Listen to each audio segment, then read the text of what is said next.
Okay, we've looked at the user interface, we've set some things up in preferences, we've talked about how this holds your files, and now we're going to take a look at importing that DXF file that you created in TrussMe. And before you do that, we're going to come in and we're just going to set a couple things up here. The parameters are going to represent the diameter of our barbecue skewers. And so to set them up before we do anything else, I'm going to come in here to change parameters and I am going to add a parameter. So the big plus right here, okay, and I am going to have the small skewer. Okay, that would be, I, I keep using this number of 3.2 millimeters. I think that's too big. That was some that I tested. You've had access to a whole bunch of skewers. You've done a whole bunch of tests on them. So you know how big they are. Use the measurement that you think best represents the diameter of that skewer. Okay. Again, your simulation is going to be depending on the data that you put in. So the better data you put in, the better data you'll get out. Okay, and I'm going to hit plus one more time, and I'm going to put the big skewer in, and I'm going to use 5. Um, Again, use the data that you think is best. And now we've got small skewer and big skewer in here, and these are the diameters of those two skewers. We're going to use that later on. Okay, good. We've got that set up. Alrighty, now the way just about everything in Fusion 360 works is by creating a sketch. And so we are going to create a sketch. And it's going to ask us what plane do we want to create that sketch on, because this is a 3-dimensional place and our sketch is going to start out in a 2-dimensional world. So because we're going to 3D print these skewers, you could save yourself a little bit of work. It's not wrong if you choose a different plane, but if you choose this plane right here, which would be the XY plane, okay? And you can see I've got green and red selected there. Not that one, this one right here. It's kind of like the top plane. That's not actually the orientation of our truss, but that doesn't matter. It's actually the orientation of our 3D printed parts on the 3D printer bed. And if you choose this one, this just makes your life a little bit easier an hour or so from now.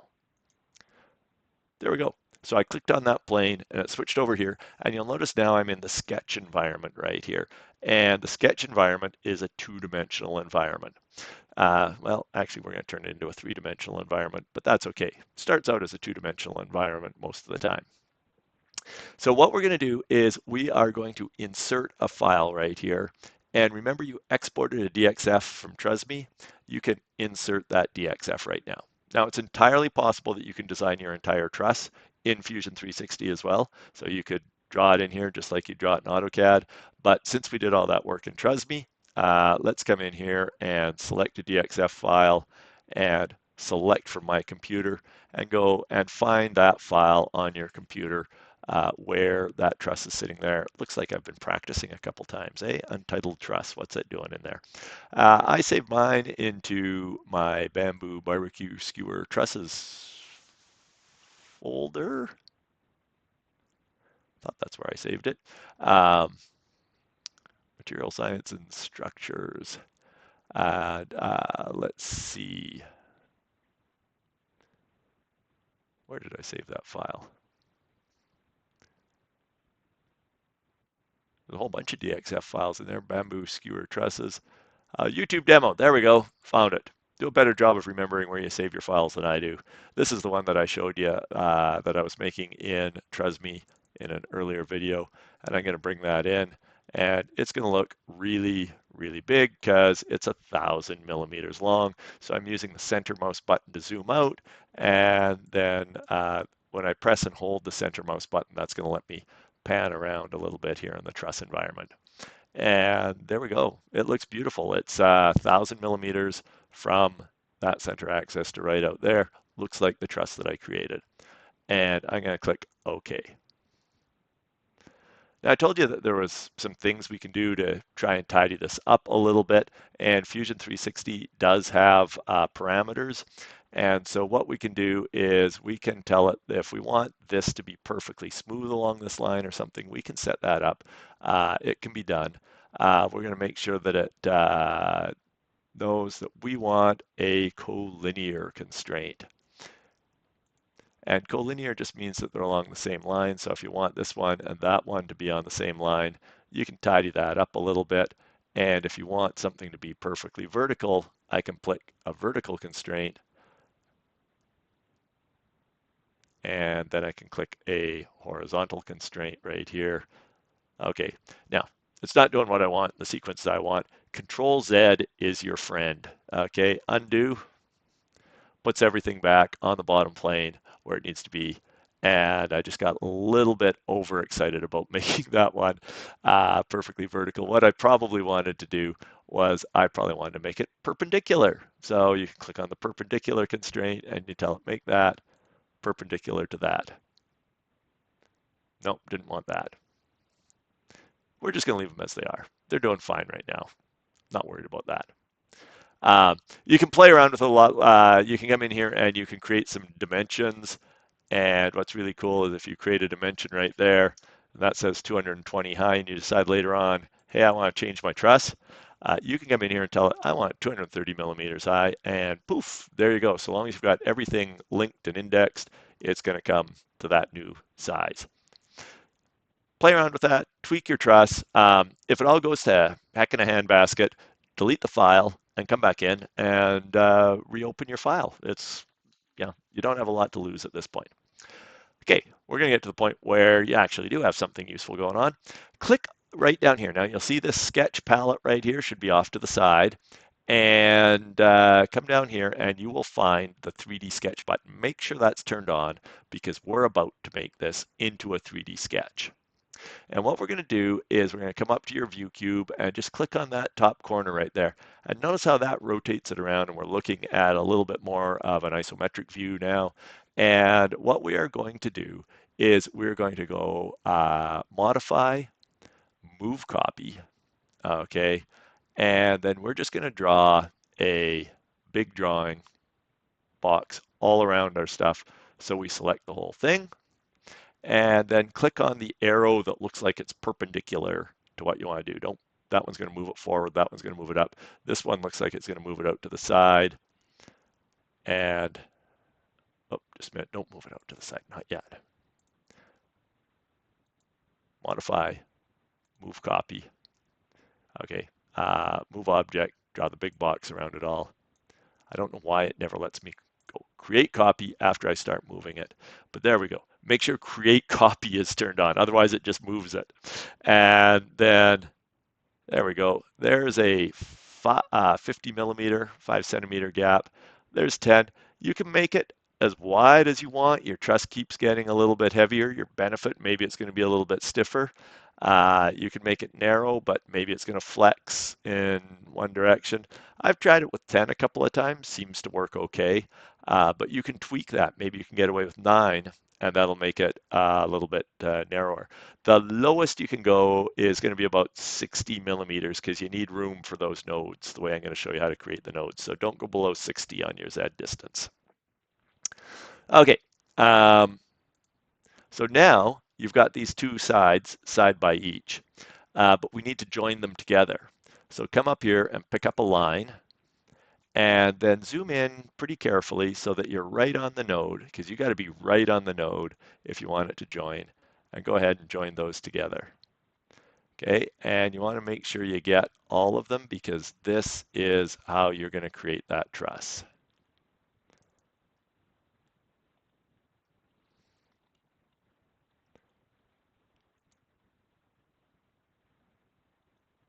Depending on how many nodes you have in there, it might take a little while, and you do have to be careful to make sure that you get all of them and that you get it right.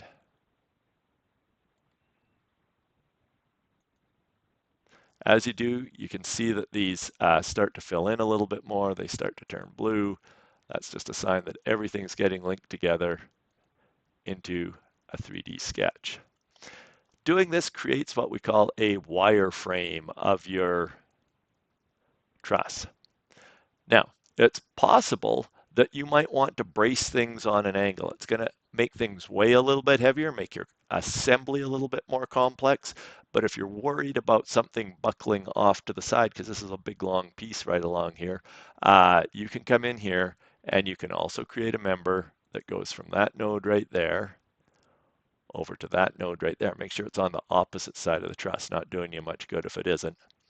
And you might want to put that from over there to right there so you can brace your truss in all sorts of different dimensions. Using the 3D printed nodes lets us get uh, really good at doing things like that. So create the wire frame of your truss. Generally, I wouldn't do a cross brace on the tensile ones, just on the compressive ones. But what you want to do is up to you. If you're worried about it zigzagging across here, one right across there is going to. Anyway, take a look at that, and I'm going to use my 3D mouse to rotate around. You can use the view cube and your orbit, and just take a look around there. Make sure that you've got all of the members that you want in that truss in a three-dimensional arrangement. Okay, this is what your truss is going to look like. I'm just having too much fun with the mouse. Sorry about that.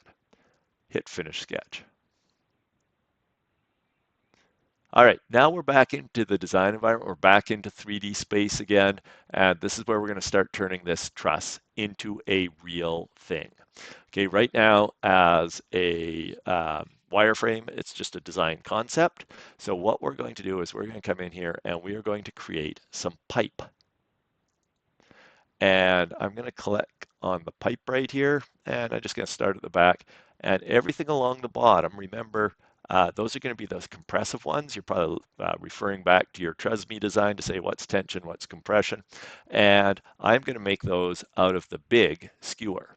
Now, when it asks for section size, make sure you tell it big skewer. Don't tell it 5 millimeters.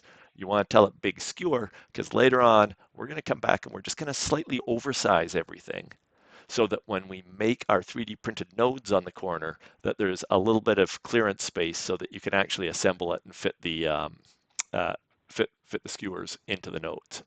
Okay, and we're going to make that as a new body. Now you can actually, if you want to come along here, click more than one member at a time, and that's fine to do. It's going to come all the way around right here.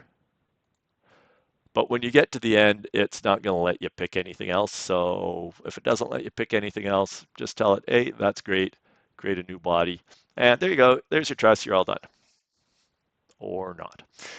What happened was that because we'd used the sketch to create that truss, Fusion 360 just assumed that we're done with the sketch and said, okay, let's get rid of the sketch. We weren't done with that sketch. So come over here to where your sketches are, hit the drop-down menu, and turn sketch one back on. You see that little eyeball? That's how we make things appear and disappear. Alrighty, I'm going to add some more big nodes right on here. So again, that's create pipe. And I'm going to do these ones as big solid pipe members. So again, for section size, I make sure I tell it B for big skewer and click on that. It's got to say big skewer in there. Otherwise, you're going to have some hard time fitting things together. You'll notice that the operation it wants to do right now is cut. And if I zoom in right here, it wants to cut because it thinks where those two parts are coming together that I want to use one pipe to cut away another part. It's a really cool idea. We are going to use cut later on, but what we want to do is we want to join them together into one part like so. Okay, so now we've joined that together with that. Beautiful. And this is now being called body one. So if we want, we can come up here and just double click on that and change the name. And we're going to say truss, because we're going to keep joining things into the truss. Now, these might be all of the big members that I need because you're trying to keep it nice and light. Your tensile members don't need to be the big members. So what we're going to do is now we're going to add some small members to this truss. Do it the exact same way. We come in here, we create pipe. We tell it, okay, you, I want to be pipe, but I want you to be small skewer sized. Okay, again, make sure you use the parameter. You can also add multiple things in there. So there we go, small skewer, lovely. And that was a join operation again, and you can create pipe. And let's do this side. Those are all tensile members. and we're joining them. And again, even though 3.2 is the size we want for right now, got to do it with the parameters so we can tweak it later on. As we do this, you'll see that various pipe operations start to appear down here. So if at some point you're like, I forgot to set it to the big skewer size or the small skewer size, you can click on this and you can see those are the pipes that we created. And if you double click on it, you can come back here and you can check all the parameters for it. So when we turned on that design history to get started with this, that was what we were doing, is we're getting all of these little icons appearing along at the bottom here so we can track our design history and come back and edit it later. All right, now what we're going to do is we're just going to keep creating some pipes until we've got pipes absolutely everywhere. So I'm going to create a pipe right here, start at the top, bring it around this way. Sometimes you have to rotate it a little bit to see where you're going. And again, make sure it says small skewer and that it's joining them together.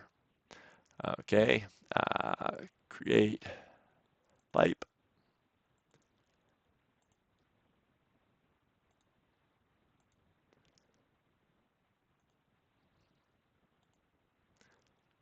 Oh, I'm getting an error there. I went too far on there. So let's just remove some of those that I did.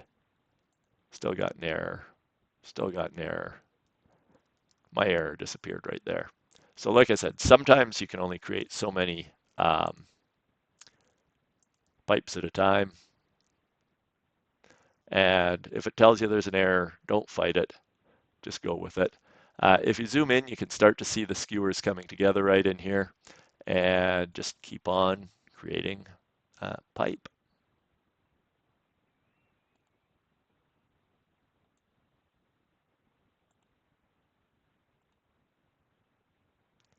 And telling it that it's small skewer sized. Create pipe.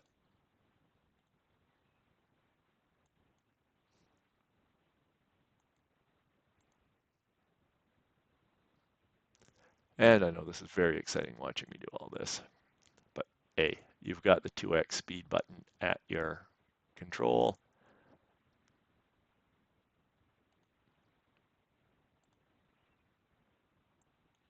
And I'm also here reminding you to always make them small skewer.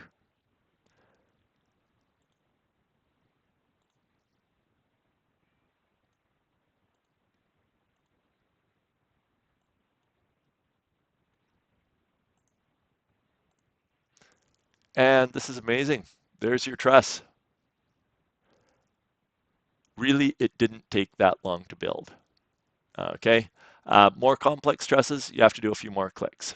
To make sure that you got everything, you can come back over here and where we called it truss, you can turn that off, turn it back on, make sure that you're not missing anything out of sketch one, which was your wireframe part of the truss. You can come down and look at some of these joints right here, and eventually we're going to 3D print something that holds all of that together. Okay, this would be a great place to hit save, and you can create a location.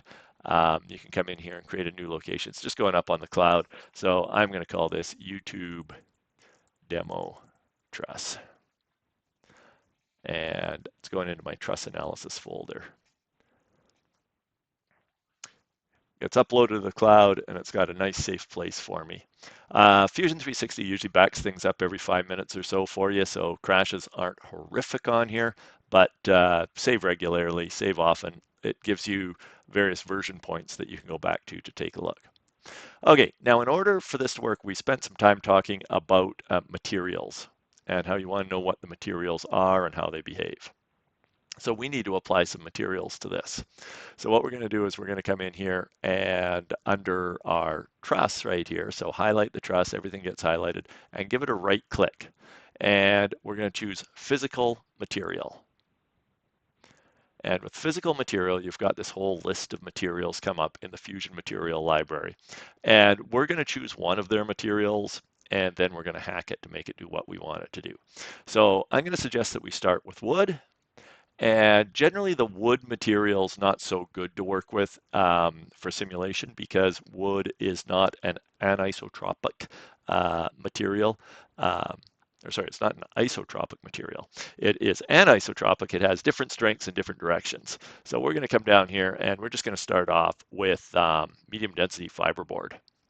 Not oriented strand board. Where is my M? MDF, medium density fiberboard. Just grab that and drag that little icon right over here onto truss. You can actually drag it over top of the entire truss right there. And now you'll see that material pops up in the materials that are being used in this design. Okay, steel is just kind of a default. You can ignore that. So let's double click on this medium density fiberboard material there. Okay, and you can come in here and you can change this name. We're going to call this bamboo-ish because we're going to turn it from being medium density fiberboard into something kind of bamboo-ish. And we're going to do that by clicking on the advanced button right here. This brings up the material properties. Okay, and we'll come over here. Oh, let's change the appearance. Let's make sure that we can see what we're doing with bamboo-ish just to make it look a bit different. Pick a color out of here that looks kind of bamboo-ish. Let's tell it okay. See that color's changed on here, and that should change the color on your truss so that you know that you're looking at this bamboo-ish material instead of MDF material. Physical is where the really important stuff is for us, especially under mechanical. Okay, and remember we were talking about calculating that Young's modulus. Young's modulus being a measure of how much force you have to get to make the material deform a little bit within its elastic range. So this only applies within the elastic range. You get past the yield point and it doesn't help you much at all. And I was getting good results with 8. I think that was a really conservative number. All the tests that I do and some of the published figures that I see are suggesting closer to 10. Depends how aggressive you want to be. I'm a pretty conservative designer, so I'm going to use a Young's modulus of 8, and I'm going to be very confident that my truss is going to stand up when I'm done. Now, this can also calculate the mass of your truss because you're trying to keep your mass of the truss low. And if you've got a good value for the density of bamboo, you can put that right in here. I don't know what the good value for the density of bamboo is. If you want accurate predictions in your model, you're going to have to predict that. I'll show you how to use that, but the more accurate the number that you put in there, the more precise the number is going to be, or the more accurate the number is going to be coming out. I'm going to leave it at 0.8 for now. That's not a horrific value for the density, but you might get a better value. Okay, I've applied that. And now I have a bamboo-ish truss. And I'm just going to get rid of that little physical material window, and it's gone. Beautiful. Well, what does that do for me? The first thing is I can come up here and I can right click on truss. Why is truss not letting me right click on it? Sometimes hitting escape helps. Right click on truss, and let's just take a look at properties of my truss. Its physical material is bamboo-ish, and its center of mass is located on there, and its mass says 85.74 grams. So if you're getting a lighter value than that, either you've got a better value for the density, or your truss is lighter than mine. Okay, here we go. Now we're going to run a simulation on this. This is the really cool part, okay? We've got the material laid out on here and everything's ready to go. We're going to come over to the simulation environment. And Fusion's going to ask, what type of simulation do you want to run? And we're going to tell it structural buckling. Okay, there is our truss right in here. Now, before we go too much further, there is one thing that I want you to do. I want you to come to structural buckling right here, the study that we're doing. And anytime you do a structural buckling study, especially if it's got a whole bunch of spindly, thin members in there, change your settings so that it calculates 80 different modes of failure. It's a little bit of extra work for the Autodesk servers, but later on you'll see why we need all those modes, because it also calculates negative failure modes that we're not concerned about. We only want the positive ones, and it has no option for me to say, just give me the first 3 positive ones. It goes through and it calculates everything, and it makes me look for the positive ones. So calculate 80. and I'll find the one that I want. Okay, so we're going to check for 80 different possible failure modes. And just like all of our stuff, just like TRUSME, we have to come in and apply a constraint.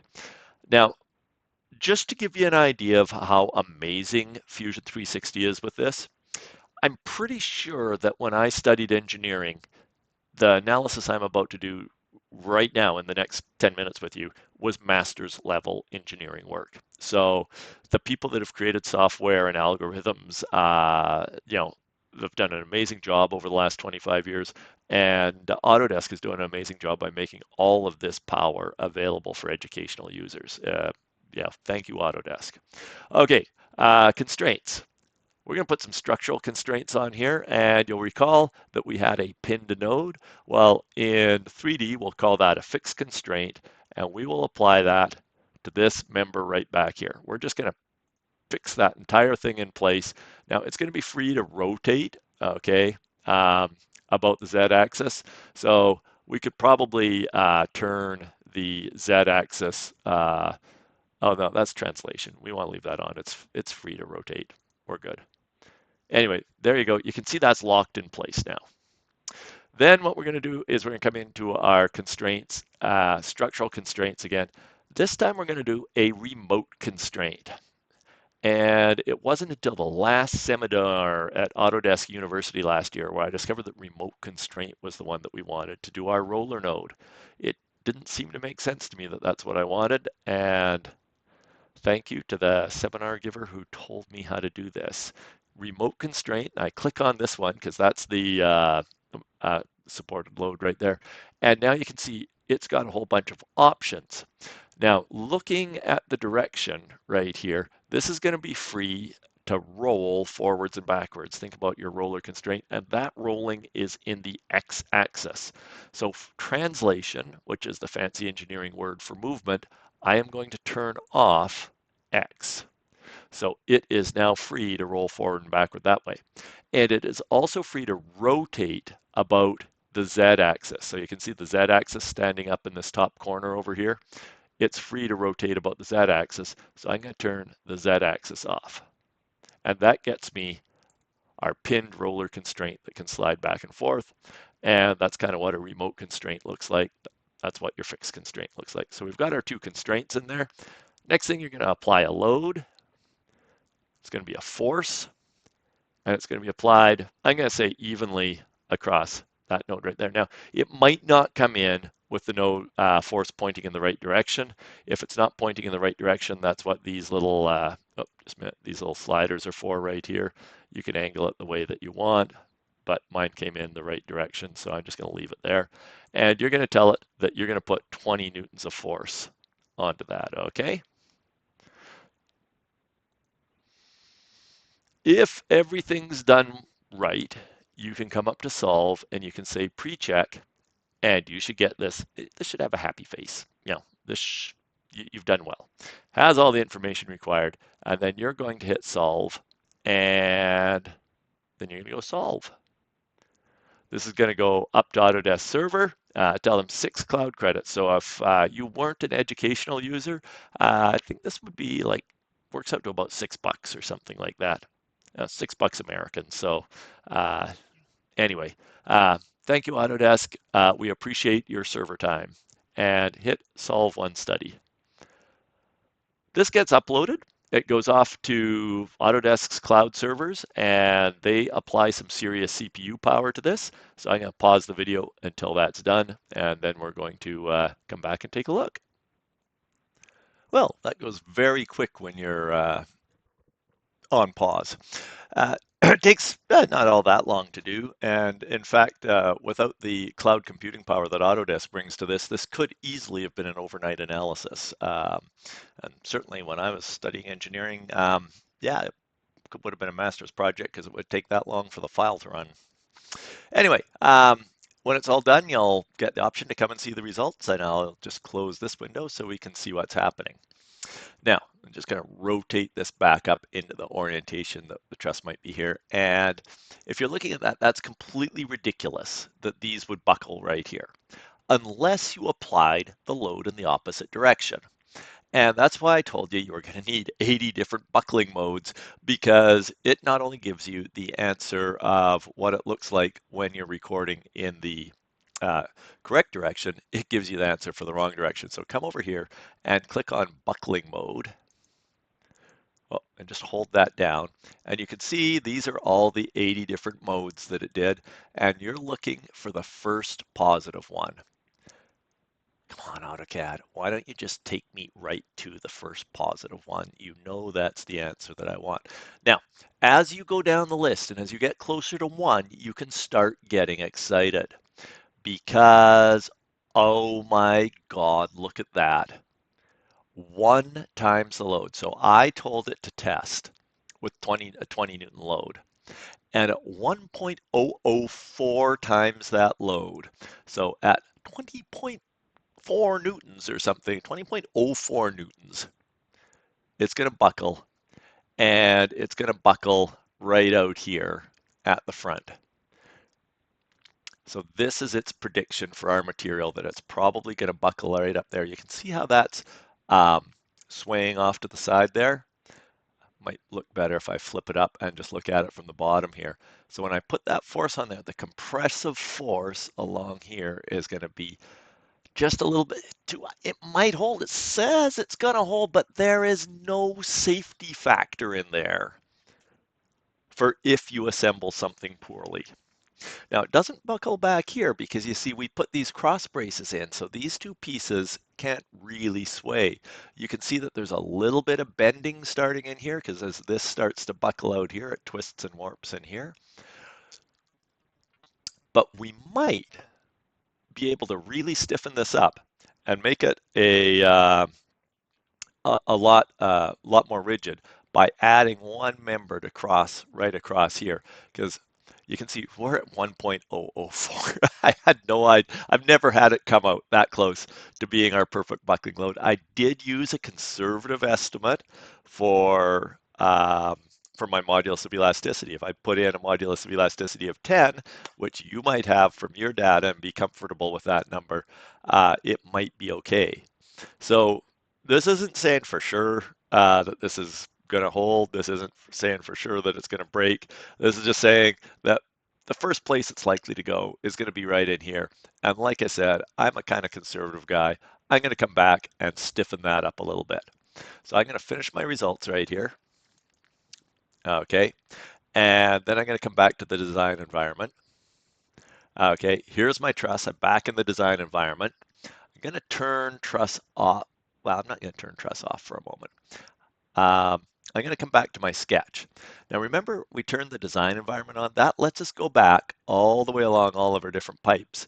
And I can edit this sketch by coming down to the sketch and double clicking on it. And here I am. I'm back in my 2D sketch environment.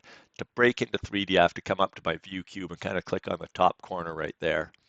And I am going to add one line right in here. From here right to here, just to see. Remember, because that's where it was buckling. It was buckling right in here. You could add another one across there, whatever, it's up to you. But I'm just going to finish that sketch now. And now I'm going to say, okay, now I'm going to add a pipe. And I'm going to make that member right there. And remember, small skewer. Okay, so I've done that right there. And it joined it together. So now it's part of the truss. Okay, and it's looking good. I can come back to my design, come over to the simulation environment. It's still got structural buckling right here, and it's got an out of date message in it because now I've added a member right here. And so we've stiffened it up a little bit. It used to fail at 1.004. It was right on the load. So what I'm going to do right here is I am going to rerun this study. And structural buckling. And if you want to keep your results from the first one, just so you've got a record of what you've done, just right click on study one, go clone study, And now this comes through as study 2. It's got all the same information in it, but it's got no results. So what we're going to do is we are just going to run study 2 and come in here, select study 2, make it the active study with that little click on it, come to solve, and tell it to solve. And here goes another 6 cloud credits. Thank you, Autodesk. And I'll press pause again. Okay, well, it actually didn't take that long for it to run. I was off doing other things. Yeah, here's our results and status fail. What? Solve details. So if something comes up like that, what's going on here?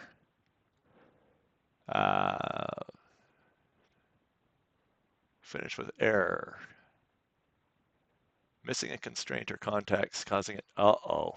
Okay, so if you get an error like that, there's something wrong with your model, and that's okay. Let's close that right there. And let's go back to our design and see maybe I missed something when I did the design. Structurally unstable. So if I turn truss off, no, that, well, remember the first time I ran this truss with the modified um, brace right across here in the middle, I actually got an error and I had to go in and fix it up a little bit, and I'll show you what I did for that.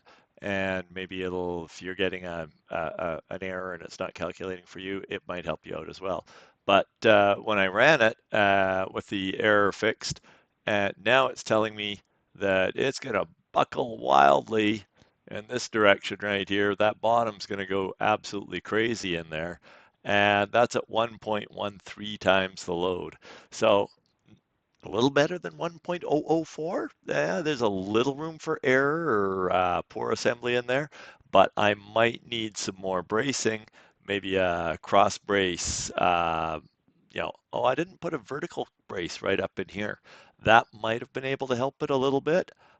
Shortening one of these pieces up might have been able to stiffen it up a little bit and put another node in there with another brace up to the vertical.